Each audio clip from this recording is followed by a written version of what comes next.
আসসালামু আলাইকুম দর্শক বন্ধু, আশা করি আপনারা সকলে ভালো আছেন। আমি জ্যোতিষ রাজ দয়াল দেলোয়ার চিস্তি আজ আপনাদের সামনে উপস্থিত হলাম দর্শনের রহমত তাজমহল জেমস ওয়াল পক্ষ থেকে। আজকের আমার আলোচনার বিষয় হলো শনির অশুভ লগ্নের জন্য কোন স্টোন আপনি ধারণ করবেন।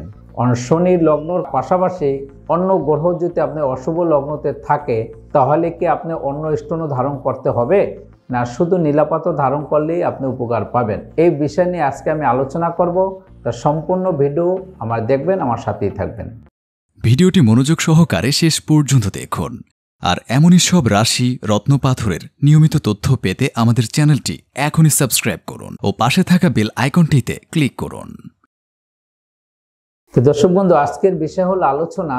দেখেন, আপনি শনি গ্রহ অশুভ যদি আপনি থাকে, শনি যদি পঞ্চমে থাকে তাহলে কি করবে? আপনাকে নীলাপাথর পরার জন্য বহু ধরনের অ্যাস্ট্রোলজারকে আপনাকে সাজেশন দিবে।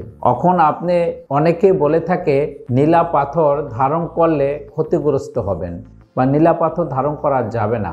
কেন যাবে না? নীলাপাথর অবশ্যই ধারণ করা যাবে, 100% আল্লাহ পাকে সৃষ্টি করছে নীলাপাথর।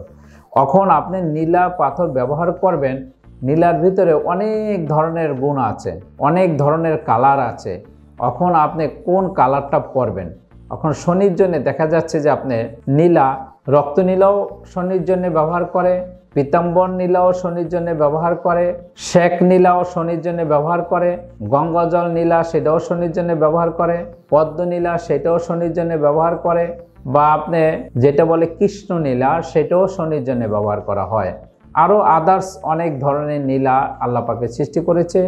সম্পূর্ণ নীলাই একমাত্র শনি নিয়ন্ত্রণে রাখার জন্যই ব্যবহার করতে হয়।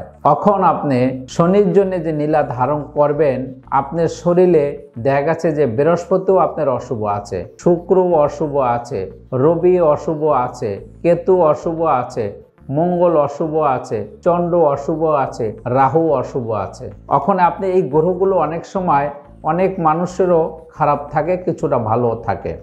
এখন দেখা যাচ্ছে 2-3টা গ্রহ যদি আপনার খারাপ থাকে তাহলে সেই ক্ষেত্রে আপনি 2-3টা পাথর অনেকে আছে ধারণ করতে চায় না, বা 5টা পাথরও অনেকে ধারণ করতে চায় না।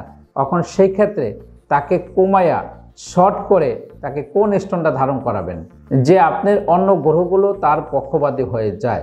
এখন যদি আপনি শনির জন্য নীলা পাথর ধারণ করান, এদিকে বৃহস্পতি যদি আপনার অশুভ থাকে, শুক্র যদি অশুভ থাকে, চন্দ্র যদি অশুভ লগ্নতে থাকে, তাহলে তাকে কোন নীলা ধারণ করাবেন? অন্য গ্রহগুলোর জন্য কিন্তু আপনার অন্য পাথর দেওয়া যাচ্ছে না। তাহলে সেখানে তাকে দেখা যাচ্ছে বৃহস্পতি যদি অশুভ লগ্ন থেকে আপনি পক্ষপাতী আনতে চান, শুক্র পক্ষপাতী আনতে চান এবং চন্দ্র পক্ষপাতী আনতে চান, তাহলে তাকে দিতে হবে শেখ নীলা অথবা গঙ্গাজল নীলা। তাহলে তার শনি, বৃহস্পতি, শুক্র, চন্দ্র 3টা গ্রহ তার কাজ করবে শেখ নীলা এবং গঙ্গাজল নীলা।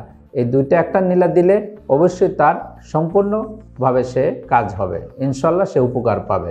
তাই আপনি যদি এখন দেখা গেছে সেখানে আপনি না বুঝে যদি আপনি ডিপ নীলা পরায় দেন, যেটা বলে কৃষ্ণ নীলা, বা আপনি পীতাম্বর নীলা, অনেকে বলে পীতাম্বর নীলা ব্যবহার করলে বৃহস্পতি এবং শনি 2টা গ্রহের কাজ করবে না, এটা কখনোই করবে না। কারণ যখন পীতাম্বর নীলাটা পরবেন, পীতাম্বর নীলার ভিতরে বেশি ধরনেরই আপনি নীল বর্ণটা থাকে। তাই নীল বর্ণ এবং হলুদ বর্ণ, এখন আপনার শুক্র অশুভ আছে, এখন সেই ক্ষেত্রে তাকে কিভাবে নিয়ন্ত্রণে নেবেন? তাই দর্শক বন্ধু, আজকে আমি সামান্য কিছু শনি নীলা পাথর নিয়ে আলোচনা করলাম। পরবর্তীতে আপনার অন্য ভিডিও নিয়ে আপনাদের সামনে আসবো। সেই পর্যন্ত আমার সাথেই থাকবেন। তা আপনারা সকলেই ভালো থাকেন, সুস্থ থাকেন, শুভ হোক আপনার ভাগ্য। তাহলে ভিউয়ার্স, কেমন লাগলো ভিডিওটি কমেন্টে জানাবেন। আর ভিডিওটি ভালো লাগলে লাইক বা শেয়ার করবেন। আর চ্যানেলে পরবর্তী ভিডিও পেতে হলে চ্যানেলটি অবশ্যই সাবস্ক্রাইব করুন। ভিডিওটি মনোযোগ সহকারে দেখার জন্য ধন্যবাদ। শুভ হোক আপনার ভাগ্য।